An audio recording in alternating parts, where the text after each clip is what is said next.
இன்னிசை பாடி வரும் நிலக்காற்றுக்கு உருவமில்லை.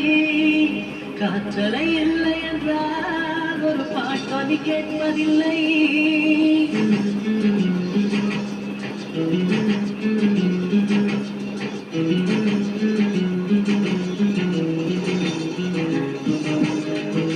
இன்னிசை பாடி வரும் நிலக்காற்றுக்கு உருவமில்லை.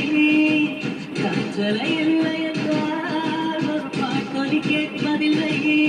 ஒரு காலம் வருகையில் உள்ளம் கொள்ளை போகுதே, ஆனால் காற்றின் முகவரி கண்கள் அறிவதில்லையே. இந்த வாழ்க்கையில் ஒரு தேடலா, அதை தேடி தேடி தேடும் மனது தருகிறதே. இசை பாடி வரும் நிலக்காற்றுக்கு உருவமில்லை. காற்றலை